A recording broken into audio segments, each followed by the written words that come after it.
G'day, good people. Welcome to the Grow Your Clinic podcast by Clinic Mastery.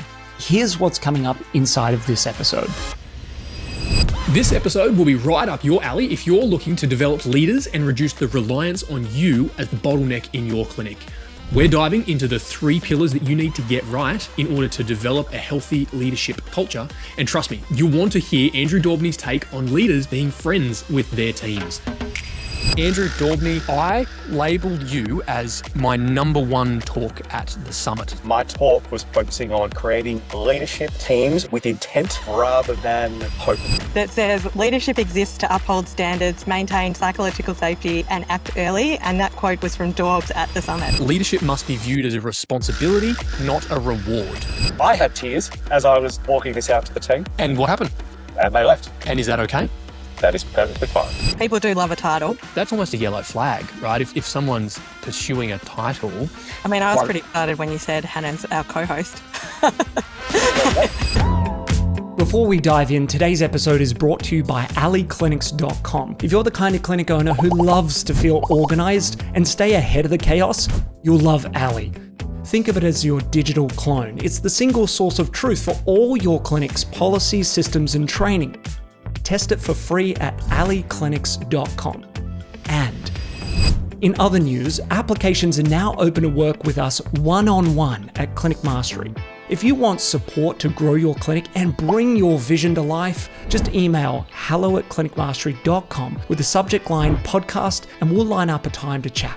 All right, let's get into the episode. Welcome back to another episode of the Grow Your Clinic podcast. I am your only host today, Jack O'Brien. With me, I have co-host Hannah Dunn, famous, infamous, not sure what WOC refers to you as, but we'll go with famous from Dots OT for Children down in multiple locations in Melbourne. Welcome, Hannah. How are you? Thank you. Good, thanks. How are you?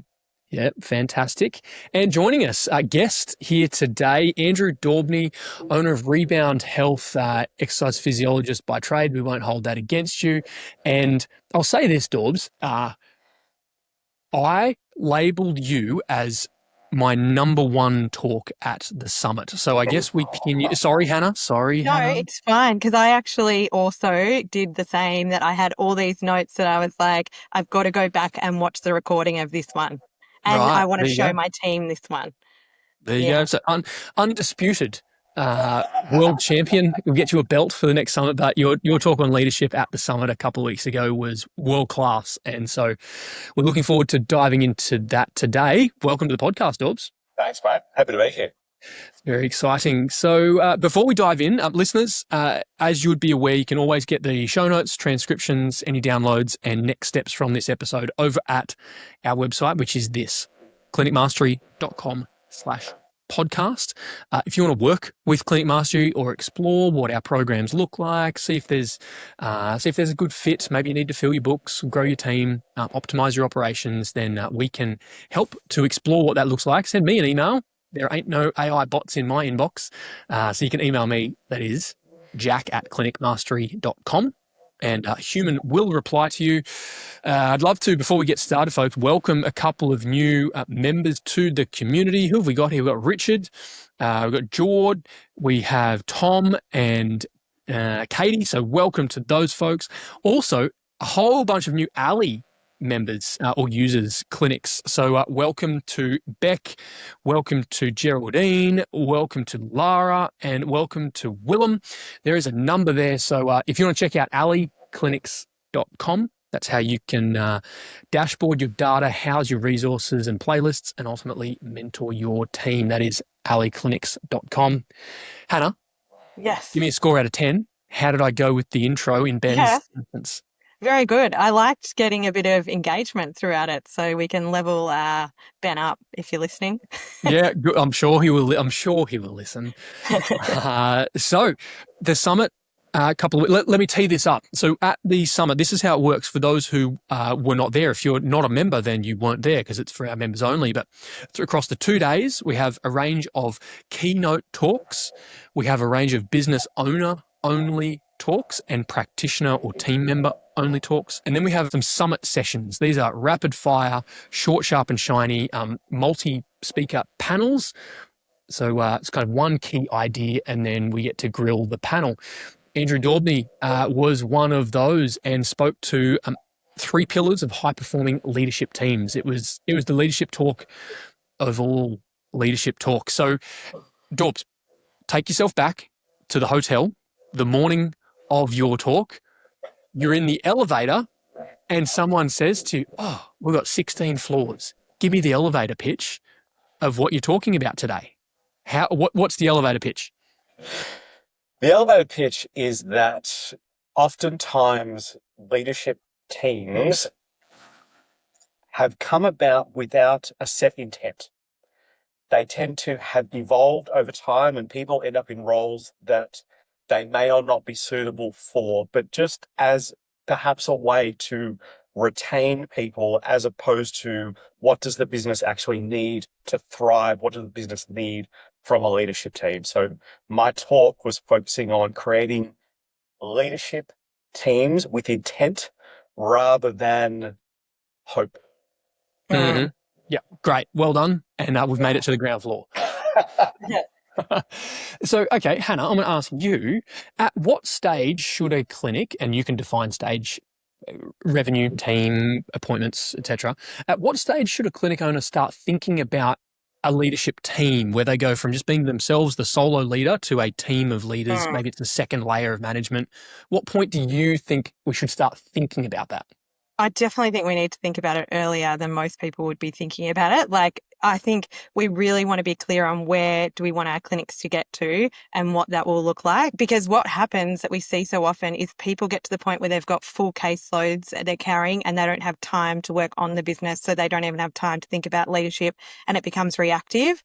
But if we can do it when we're starting up and we're thinking about what would it take me to get to a leadership point, then we have those triggers at front of mind clearer. Okay. Daubs, is there a particular headcount, revenue, locations? Like, when should we start thinking about this?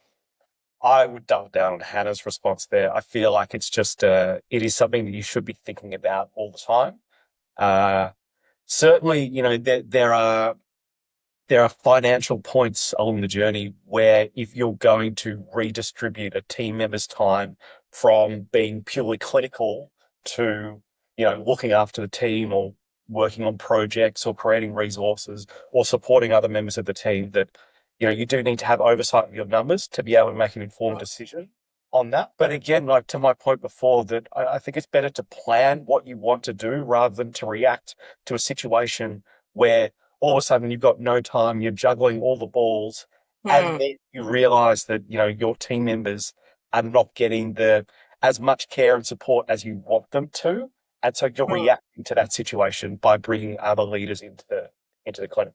And I think just on that, what we find is that practices, if they're not thinking about leadership when they're recruiting their clinicians, they all of a sudden have this team that needs leadership. And then everyone feels like it should be someone in-house, but sometimes that person isn't there. And so if we're thinking about it in recruitment, we can think actually the makeup of our team needs to include someone who I would think about putting in a leadership role. Okay, I'm going to play contrarian, devil's advocate. What if we have a team full of practitioners that all want to lead? Because I know we see clinics sometimes that are too bloated, or they jump to giving everyone a leadership title too soon. I think we've had this conversation about dogs, correct me if I'm wrong, Hannah. Correct.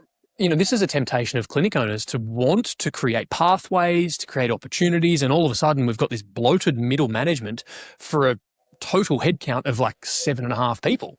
So I guess what we're talking about here is really where clinic owners go wrong, right? They don't think about it in recruitment, or they give titles too soon. Andrew, have you seen much of that? I'm pretty sure we did that along the Right. Okay. So if we move on from like when, I'm going to share my screen, one of your slides from the session here, Daubs, around why leadership teams should exist. And so if you're watching on YouTube, you'll be able to see this. If you're listening across Apple Podcasts, Spotify, firstly, give us a review or rating. We're watching you. and we know that you haven't. But secondly, come and join us over on YouTube. You can see the notes here. But Daubs, for those listening, do you want to perhaps speak to some of these elements here of like why leadership teams should exist? The first reason why a leadership team should exist is to remove the founder or the owner as the bottleneck, right? Like we have many, many things on our plates, and systems should, if we invest time in creating systems, they should reduce some of the legwork that we need to do day to day. The second reason is to protect the culture. So, and I think this feeds into your point before, Jack, about not just elevating great practitioners into leadership roles, because a leadership role is more than just being a great practitioner. It is about supporting the business and upholding the standards and the culture and the values of the clinic when the owner or the founder is not in it day to day, week or whatever. And I'll interrupt you there. A mentor of mine, Dave, was talking about this recently, in a personal context. But it's like when you are part of a team, you kind of agree to the culture. You agree to abide by it. But when you become a leader and you're responsible, your job is to protect and promote the culture. This isn't just a tick box. It's like, no, I am responsible for ensuring this culture is upheld, right? Can I give you a quote that I once heard? Please. That says, leadership exists to uphold standards, maintain psychological safety, and act early. And that quote was from Daubs at the summit himself. And I just loved that so much. I think it just resonated so much with me that was what I wrote down. And it just made me really think about like the psychological safety of our team, and also the acting early was just so much more than like just thinking about leadership being standards driven or. So true. And speak to the sustainability point there, Daubs. Really leadership is the scaffolding or the framework upon which we can build, right? Oh, very much so. And again, I think this is one of the things that differentiates an excellent practitioner from a very competent leader, is the acknowledgement that in a leadership role, you are responsible for your team's output, not just your own. A lot of practitioners, particularly EPs or physios or whatever, we sit in our rooms and there is a degree to which we are much more comfortable and accountable for the work that we do in a clinical role. But as you start to grow a team and as people see you as a leader within that team, or you're promoted to a position of leadership within a team, then you become responsible for that. You become accountable for that. And some people, like leaders that are natural good leaders, thrive in that sort of environment where they are more than willing to accept responsibility for team members and lift people up to the standards that the clinic has. Whereas others, they fall back and it's like, well, that's them. That's not me. I'm comfortable in myself and in the output that I have, which is a trademark of a great practitioner, but maybe something that in a leadership role they're going to struggle with. It reminds me of another quote, not from Andrew Daubney, but from Pat Lencioni, obviously one of the guys that we speak about a lot around this podcast. He wrote a phenomenal book on the traits of an executive or traits of a leader. And he says this, he says that leadership must be viewed as a responsibility, not a reward. You don't earn leadership as a bonus or an incentive, right? Leadership is a responsibility, almost a burden that we willingly shoulder. And to your point, Andrew, I think that's a really key one, not to skip by, that there are certain character traits or personality traits that would mean someone would fit the bill of a leader and others just won't. Yeah, there are some who, rightly or wrongly, see the world through an entitlement lens, or I deserve this leadership role, and that's okay. But generally speaking, they're not the ones who will stick around when the going gets tough, who will take responsibility and own that accountability, right? Yeah. And something you spoke to at the summit in regards to the best clinicians are not always our leaders, which I think we know as practitioners often and through our experience. But the one thing that you spoke to, and I don't know if this was the exact point, but it's what it made me think of, is we're so used to in health that our performance is ranked on how well we get billable hours and see clinicians that we don't have good markers for measuring what a good leader is. And that was so powerful to me, because I know that our best clinicians aren't our leaders, but I hadn't thought about the fact that we rank our clinicians based on their usability, like how well they're seeing clients, that we don't focus on those other skills.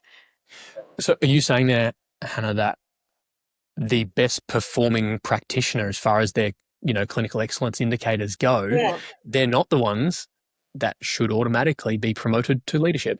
Yes, and I think that's what Daubs is saying too. Right. It's a key message for clinic owners, because, Daubs, we see this mistake all the time, right? Clinic owners promote the best practitioner. Of course, they deserve the leadership role. And it's like, well, what if they don't have the right traits? So how do you start, Andrew, identifying and looking for some of those traits in your team? Couple of answers to that question. So the first one is a desire statement answer to that question. Like, do we see people putting into the documented version of themselves in 3 years' time that I want to be in a leadership role? Right? When people have articulated that, then like it's a prompt for us to dig a little bit deeper and see, like, why is that important to you? What sort of leader do you want to be? If you were a leader, how would you want your team to talk about you as a leader? And I think the answers to some of those questions allows us to work out, well, is this a sort of person that is going to thrive in a leadership role in our clinic? Or is this a conversation that we need to go like, you're a great practitioner, keep doing that. Or teach clinical skills to other people, as opposed to, other leadership roles that we're sort of kind of talking about. Yeah. So you're literally asking those questions. They're not rhetoricals. You're exploring them in conversation. Very much so.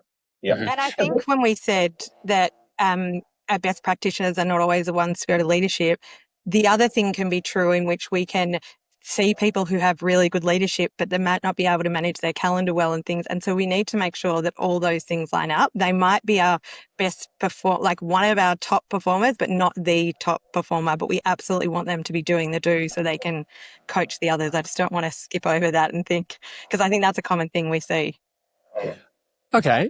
Again, I'll play contrarian, Daubs. There's someone on your team who exhibits obvious leadership qualities, but maybe they're not aware of it, or they haven't verbalized it or put it in writing on their desire statement. To what degree do you suggest that or coax that out of them, or do you wait for them to table it? No. We want to have a pipeline of leaders coming through. We don't want to end up with a key person situation where, you have one person in a clinic that is very, very important, and things will break if that person was to leave for some reason. Which is why recruitment is very important, and making sure we've got the right people coming into the clinics, but then have this pipeline and nurture people through that process of and we do this through our growth planning. So our annual performance reviews for team members, where we're seeing this in you. Is this something that you feel like you would be interested in exploring? Could we give you some books to read? Could we give you some Grow Your Clinic podcasts to listen to? Could we help nurture this so that you can become the type of leader that we want to have in our clinic? We can teach you the role, but we can't teach you, or it's much harder to teach you kind of the personality characteristics. John Maxwell, leadership author, talks about moral authority in that space, right? The idea that people are seen as a leader without having the title of a leader. Yeah. You can act as a leader without being a senior or a team leader or a this or a that. And it's the behaviors of going the extra mile. One of our values at Rebound is picking up the slack. You can do those things, and people around you will see you as a leader before you have a title of a leader. Yeah, that's right. We want people to exhibit those traits, behaviors, actions, outputs, outcomes before they change their Slack bio or their email signature. It's actually got nothing to do with your email signature. It's got to do with how you show up. By the way, people like a title. Sorry, Hannah. People do love a title. Oh, they love a title, but that in a way, I'm just thinking out loud, but that's almost a yellow flag, right? If someone's pursuing a title, for me, that's a flag to go, maybe I need to see if they're seeing leadership as a right or a reward rather than a burden or a responsibility. I mean, I was pretty excited when you said Hannah's our co-host. In fact, George, you're a co-host too. Yeah. From you, Jack, all the time is that right. Leadership is an act of service. Right. Yeah. And it is not about elevating you above other people in the clinic or feeling that there is now some difference because, I've got extra words on my business card or on my email signature. Like, leadership exists to serve the team. And again, like there are people and personality characteristics and moral authorities is a big contributor to that, of people that are likely to do well. Yes. In those roles. Yeah. Sorry, Jack, I feel like you've got a point. Okay. Go for it.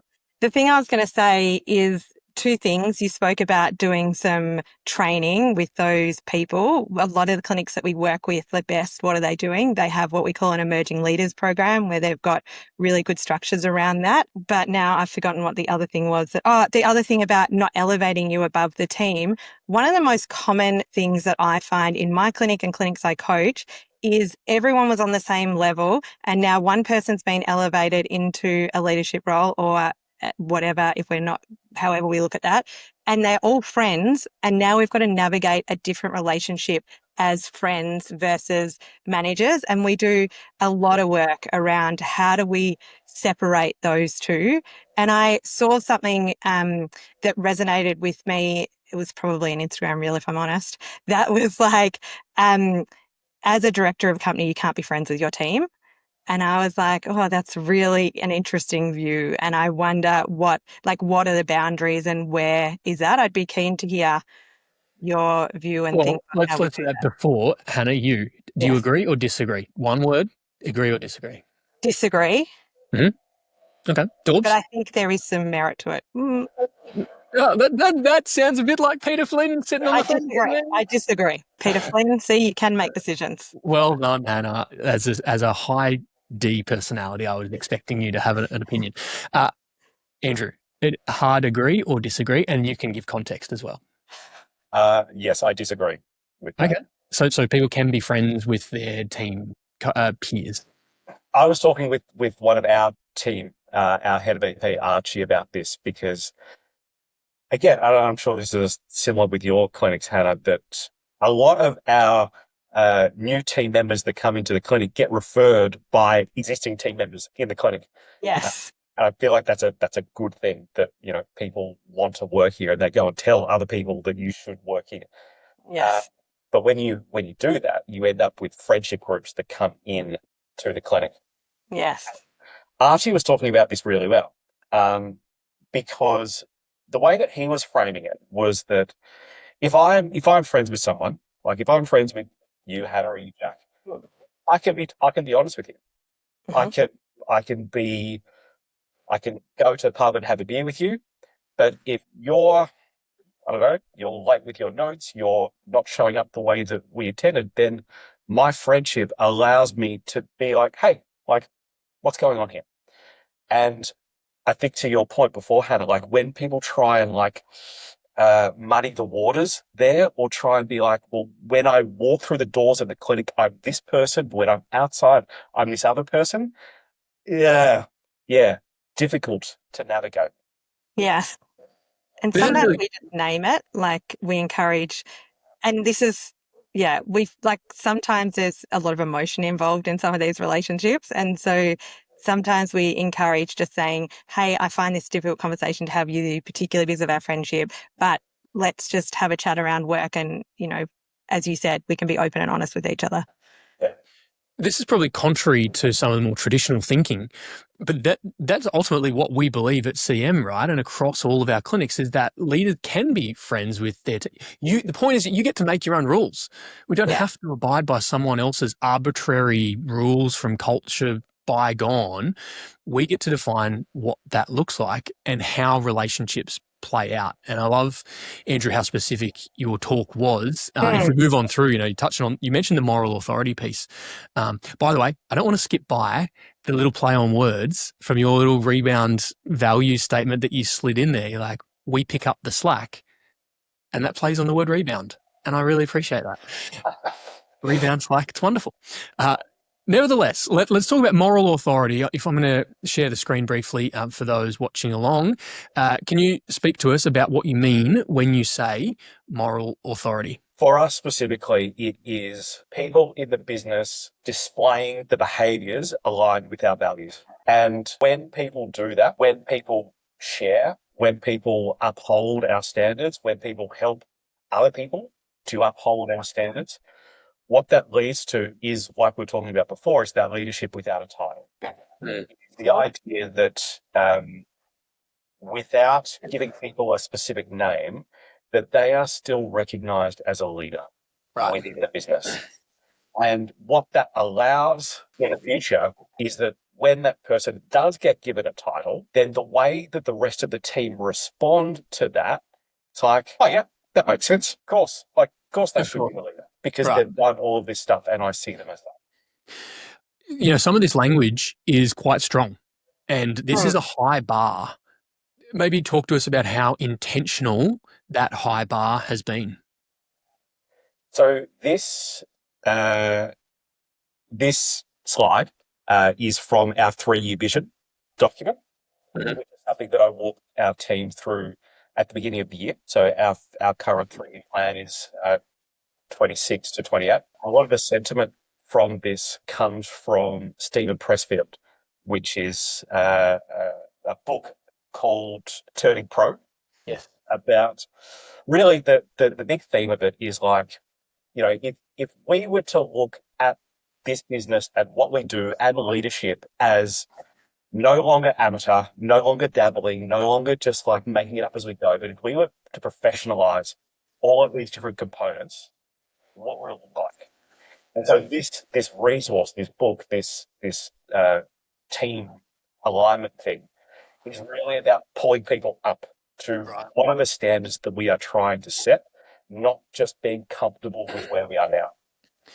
I love it. Some of that language for those listening along, it's like we expect, we believe, and even, there's words here like, a small team of committed, capable leaders will always outperform a large team of passengers. Even just that word passengers, evokes an anti-value, as Ben would say, of like, we don't want to be passengers. We do not believe in comfort cultures because comfort, and so we're really helping people self-identify and rise to the level of this standard. I'm curious, like how was it received?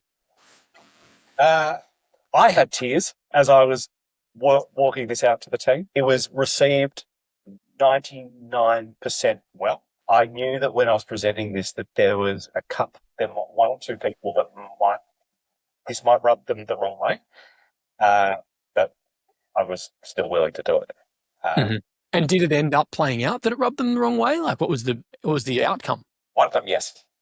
And what happened? And they left. And is that okay? That is perfectly fine. Okay.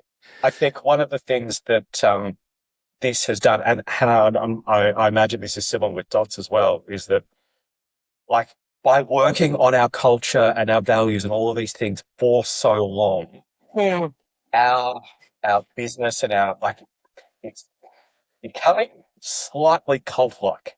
Like we are so clear on who is going to do really well with us and who is not, that we are like, we're not compromising on our language, on what we expect from people. In fact, it's become much more clear. And that clarity means that when we bring people in, we are much more certain that they are going to thrive with us. Culture is downstream from cult. And cult in the positive sense, of course, we're not talking anything nefarious, but it's like, what do we believe? How do we behave? That is when we use those words, and culture is an outcome or reflection of that. Hannah, I'm curious, how do these standards conversations go for you when we talk about lifting the bar or setting the standard at Dots? Yeah. Well, in about 6 months, I hope, as well as Daub's presentation. I think for us, we're 75% of the way there. And so the times in which we let ourselves down is when things aren't documented. And so this is what Daubs has done, is create such clear communication in every element of what they do. And so when Daubs said, like, we know who's going to thrive on our team, the reality is sometimes people sneak in that we think are going to do well, but what it allows us to do is recognize that so fast in those 3 months probation. And that's what, I was just going to add to that, which is also such a positive. And I think it allows it to flow through no matter what the discipline or skill set. So your multi-D have admin, whereas for us, we're OT and admin. Sometimes we get a bit hung up on the OT standards, and, that doesn't necessarily go across. And so I think thinking as a whole clinic is so valuable. And I think also, like, people will do values and expectations and put them in a drawer. Like, it flows through your clinic all the time. And that is where that culture comes from. Okay, question for you both. Put your coaching hats on for a second. There'll be many clinic owners listening along here who this resonates with. They're like, oh, that's what I want. That's what I need. But I haven't established that from the start. I've got a leadership team. I've let some stand. I haven't said anything. The Kim Scott quadrant. I'm in the ruinous empathy. I don't really confront much. How might you coach someone through thinking about resetting standards? I think often we find leaders aren't clear on what their standards are. Like, the director themselves is definitely step one. Like, are you really clear on what is the expectation and what are your values and what is it that you want from your team? And then getting it documented in a way that we can support the team, and then being able to take that to our team, and potentially it's our leaders that we start with, and progressing that throughout the team. And as Daub said, you will lose some team members along the way. We have clinics that we coach that we think, we know why your team's with you, and it's not for the culture, it's for the huge salary that you're giving them that isn't allowing them to get that somewhere else. And so we know that when we implement some standards and expectations, that those people are the ones that we might lose first up. Daubs, would you add? I absolutely love that, and I think that's 100% true. The thing that I try and coach people through is you're making a decision based on what is the best interest of the business, not the people. Like, trying to appease what people want all the time. This needs to be a business decision. Like, if you're going to create a role, what are the CEIs for that role? What does success look like? Where might it go wrong? What training can I provide you to be able to do that role well? Because we can always look at organizational charts and look at position descriptions and all that sort of stuff. But that needs to be done through the lens of what does the business actually need this role to do, rather than this person saying that they want to do these things. How do I create a role for them? It's a tricky tension, right? Well, it should be a win-win, right? If you can create a win-win situation there, then that is the best outcome. But I think, like, what I have seen is that we tend to placate those team members and just create the perfect role that they want without the accountability, without the reporting, without the ability or necessity to have difficult conversations at certain points in time. I want to get to that perspective on numbers and KPIs and accountabilities in a moment. My 2 cents, if I was talking to that clinic owner who's like, I've let it slip, what do I do? I'd say a really good practical action is to sit your team down and own it and apologize. Put your hand up and say, I've done the wrong thing by you by letting you get away with this. And it's time for us to wipe the slate clean, and we're collectively going to define what the standards are that we expect of ourselves and of each other, and maybe they set the bar too low, and that's okay. As the leader, you get to say, okay, let's level this up. What would we expect of ourselves if we were to set the bar higher? But own it, take responsibility, wipe the slate clean, and start fresh, and then stick to it. That's what integrity is, right? Is doing what you said you're going to do. It's not easy, but when you look back in 6, 12 months' time, you'll be grateful that you had those conversations, that one or two did self-deselect. If that happens, that's okay, because you need to have confidence that your culture will resonate with the right people and it will be a magnet and attractive to those who will fit it really well. And when you said like they might set the bar too low, I think a common question is, well, what is the bar and where do we set it? And I think the way that we know that is through discussions with other clinic owners, through coaching, through understanding where those clinics are, because there is so often that there are questions in the Slack community of CM that say, hey, I've got an expectation that my team as a new grad are hitting 5 billable hours. Is that what other people are doing in this space? Or what are the expectations around a psychologist? Because I just think we don't know. Like, it's hard to know. It's an art, and this is really the stuff that ChatGPT and Claude can't give you, right? It's only learned in the trenches. It's learned alongside folks who have been there, done that, got the runs on the board, and can mentor you through to avoid some of that, brain damage along the way.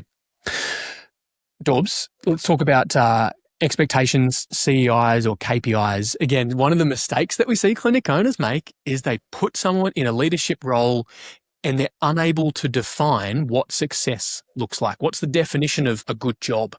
So how do you think about that? How do you talk about that? And maybe what are some of the specifics around leadership KPIs? That's a big question. If I am going to give somebody a role, then they have to know what success looks like in that role, right?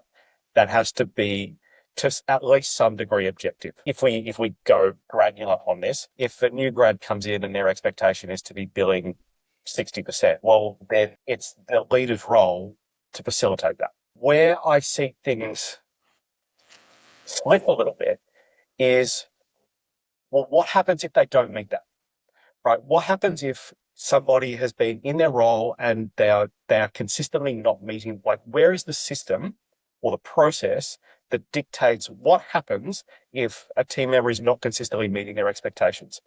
And oftentimes there isn't one. Sometimes it's like, oh, I don't know. Maybe I'll have a chat with them. Maybe I won't.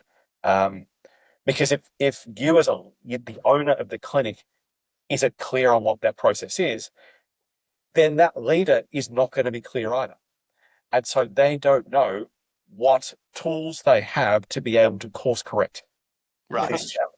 Really interesting. There's a couple of key components here that really stood out to me, and specifically, again, for listeners, we're looking at a slide here of like, what are the expectations of leadership roles? What does success in this role look like? What support is provided? What accountability looks like? But really what stands out to me is succession readiness, i.e. the ability to replace yourself over time, and also that, performance is benchmarked by the health of their area, department, scope of responsibility. Performance is measured by health, not output. Doing more isn't a measure of success. Health is the measure of success. Can you speak to those two bottom points there, Dobbs? I am always trying to work myself out of my role. Always. Because when I do that, it allows me to focus on things that are actually going to grow the business more. And so I'm always trying to operationalize different components within the business, because then when you do that, it's not based on a person's opinion or how they're feeling on a particular day. It is, well, is the performance of this person in line with what our expectations of their level are? Can we either promote that person or reward that person or have a difficult conversation with that person if it is clear that expectations are off a little bit? So I'll just play contrarian again. It's my common role here today. But if I'm thinking about a leader who maybe that clinical leader or department leader thinks that sounds nice to have a succession pipeline, do myself out of a job. But literally, what happens if I do myself out of a job? Maybe I feel like I'm at the top of the pile. There's nowhere for me to go. That feels really vulnerable. I have uncertainty over my future. How would you speak to those concerns? One of the things that we've learned is that as we continue to grow, roles that don't exist now will need to exist in the future. Right. And through growth, and this is part of the visionary role of a founder or an owner of a clinic is to be thinking or be managing the business as it is today and the business as it needs to be in 3 years' time. Mm-hmm. And so you have an idea or a blueprint of, well, if we grew another 30%, like how would our structure change, or how would our structure need to adapt to accommodate for that? Then we can guide the team members from that place of scarcity and from the place of like, well, I need to hold on to these things because this is the value that I'm giving, to, well, when we are this size or when we are bigger, then I can't necessarily put my finger on it, but the fact that we're having this conversation to me means that when these roles come up, you will be the person that I go to discuss what we could include in a future position for you. Mm. So is that how you're getting people? Scarcity mindset that we're trying to recognize in people, that you're holding on to these things. And if we move more towards abundance, well, what would that look like in this role? And is that how you're keeping team that maybe there's not a leadership role for from a financial perspective and a roles perspective? Because I'm sure we're quite similar in that our teams stay around for a long time. And so it gets tricky sometimes to sort of find those spots to make sure that they're still able to grow in their careers. Very much so. There is professional development that they could do. There are books that they can read. There is a plethora of information that can help them find what sort of leader you want to be, so that when roles come up in the future, that you are going to be the natural choice for that role. One of the things that we define, and it's in that slide that you shared before, Jack, is that, again, this is a John Maxwell quote, that the role of a leader is to create more leaders. That can mean KPIs and CEIs, but it can mean just like checking in on people. And it can mean taking out the bins when the rubbish is full. And it can mean, putting your hand up to go and present at events and things like this, right? There's no limit to that, but they're the behaviors that we're looking for. And do you have a ratio of leadership from like 1 leader to 5 team members, or how do you work out how many leaders you need for the clinical? Do you have anything? That's a good question. I don't know where I picked this up from, so fact check me, but I heard one time that a good ratio is like between 4 and 6 to 1. Like that seems to be the ideal volume. More than 7, and it's like that's a lot of people to be looking after. So we try and keep teams within that sort of 4 to 6 number. Is that similar to you? Yeah, well, it's been similar, but we have also changed to take someone off the tools to sort of oversee a few more people. But it's a question I get often in coaching, and one that I think is nuanced at times. But what I have read is, 1 to 5, which is 4 to 6. So same area. Yeah, there's probably a few ways to think about it, right? Like there's the human level, and I absolutely echo that it's, 1 human to 4 to 6 makes a lot of sense. 7's too big. You can't remember everyone's partner's name and kid's name and the personal element. But it doesn't necessarily mean 1 FTE to 5 FTE, just to make that explicitly clear, because there might be a financial way to look at it. And maybe we think about, from a salary component, right? It might be 10% of that team's salary is allocated to a leadership piece. And so it's like 0.3 FTE to 5 humans, right? So I don't want our listeners to get misled that you need a full-time leader for 5 practitioners. The point is that it's 1 human for 5 humans. And it doesn't have to start there either, right? It could be one, like where this is ideal situation we're talking about here. And so then the final piece that you spoke about, Daubs, from that moral authority piece through the KPIs, and then authority, really, we talked about a decision matrix. And really practically empowering, giving autonomy, scope, etc. So you want to talk through what a decision matrix is and why every clinic should have one. It is a very simple, or it can start as a very simple reference point for who can make decisions. And particularly when we're talking about the easy application here is financial decisions within a business, right? Mm-hmm. Who can buy print ink? I don't know about you, but like I used to get that question every month. Like, can I spend another $600 on print ink? And I'm like, why are you asking me this question? Like, yeah, of course you can.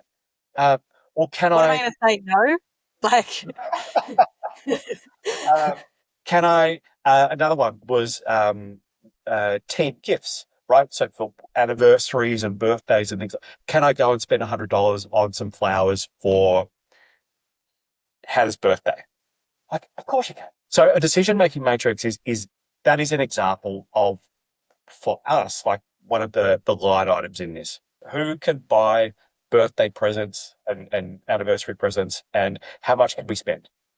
But it allows our practice manager or one of our client care team to be able to take that task and know, okay, well, this is the birthdays that are coming up this month.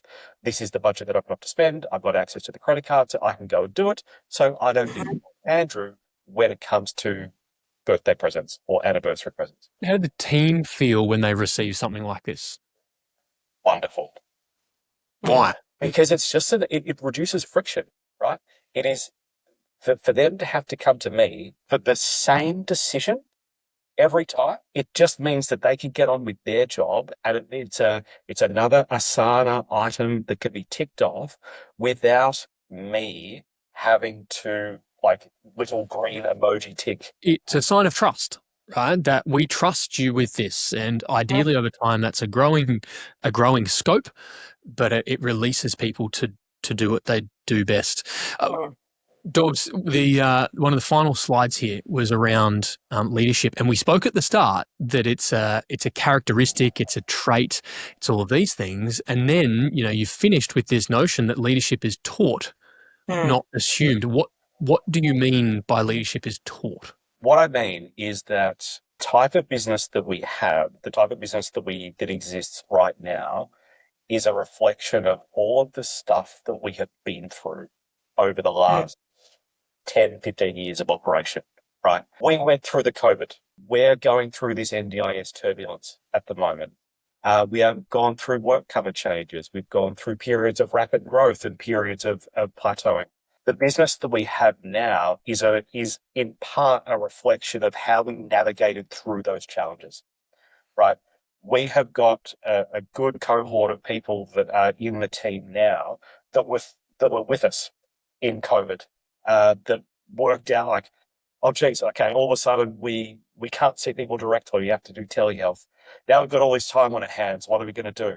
How do we support clients through the ability not to come into the clinics? And so what you get through all of that are these stories of like, well, we just did this, or, we decided to do that. That was terrible. So then we pivoted over here. When we bring up leaders into roles, I think it's important that they understand some of that context, that they understand how this business came to be where it is now because of all the challenges that we've been through in the past, right, so that we don't end up making mistakes or foreseeable mistakes that we could have highlighted if we just had shared some of this knowledge.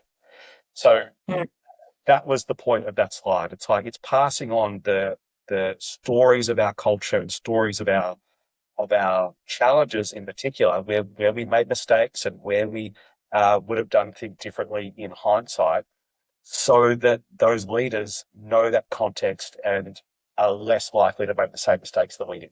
Ultimately, leadership is a skill, right? It is transferable and trainable. Now, it's not for everyone. It's not an easy skill, but so much of the behaviors and the outputs are learnable over time, despite their complexity. And that's the art of us as good leaders developing other leaders, is transferring that context, transferring that skill, drawing out the potential in someone that doesn't yet exist, but is there in potential form. Hannah, how do you think about leadership as a skill that can be taught? Yeah, absolutely. I think Daub spoke before around resources, books, podcasts, like what are we giving them to upskill them? And I think what has been one of my biggest mistakes in the earlier days and owning this was that we didn't do any training for our leaders. We just sort of put them in and sort of supported them, but there was no formalized training. Whereas I think you really need to think about it like it's not a skill that they've learned at uni. And for those people who do have those natural leadership qualities, they will embrace that, they'll learn more, they'll do it. And those that maybe aren't as naturally to it will take time to really upskill themselves and see if they can get there. I think it's so important to think of it as a separate skill, as we've all been saying, but that it is our responsibility to make sure we are teaching that skill. Phenomenal. Well, Dobbs, if we look to land this plane, there's probably a couple of types of clinic owners here. Can you speak briefly to number one, the clinic owner who's embarking upon this journey for the first time and establishing a leadership team, and then also to the clinic owner who's in the midst of maybe some leadership tension and needs to make change? What would you say to those two groups? Don't think you can start early enough thinking about this sort of thing. Like if your intention is to grow a business, it's to reduce your the business reliance on you. Thinking about this, not necessarily actioning it, but understanding what are the roles that I might need in the future to be able to facilitate the type of business that I want to have and the type of role that I want to have in my business. I don't think you can start early enough with that. We spoke about recruitment, right? So if you don't feel like you have the team members in the business right now to move into these sort of leadership roles, how might you look at the ideal avatar of a team member or of a leader in terms of trying to point out or pick out who is the sort of person that I need to be able to move into this role in the future? And then, tension will exist, right? I don't think the goal here is to completely create a situation where that doesn't exist, but always take into the perspective of what does the business need? Am I just trying to appease somebody, or am I trying to actually do what the business needs to be able to drive it forward? And I feel like that's a bit of a light bulb moment for people sometimes. When it just takes the emotion and the personality differences out of it. And it's like, well, if you write down what is it actually you need and define what the outputs of this role actually are, then you can work out, well, is the person that I have in that role the best person to be doing that job? I really like that. We often say, if your business could talk, what would it say? Or what would it say that it needs? So that's really insightful. Thank you so much for sharing at the summit. Like I said, number one talk for mine, and thank you for unpacking it here. Also, Hannah, any final words of wisdom from you as we depart? Yeah, I think just don't go fast. Like that's probably what we see, people rushing so much. And as Daub said, we want to think about what the business needs. We talk about that, whether it's rewards, whether it's setting up organizational charts, and now with leadership, think about what the business needs, take the people out of it and just write down what you need. Then you can add the people into those positions. Wonderful. Well, listeners, we trust that's been useful. We've got 2 more summit talks to unpack. We have Michael Risk joining us on the next episode, talking all things Pokemon and marketing and culture. And Peter Flynn will be back to talk about growing your clinic with ads and marketing. So make sure you stay tuned for those episodes coming down the pipes. But again, Andrew Daubney, Hannah Dunn, it's been a pleasure. And maybe we'll invite Ben back. Maybe we won't. Thanks. Yeah, Thank you guys. See you next time. See you later. Bye-bye. Bye.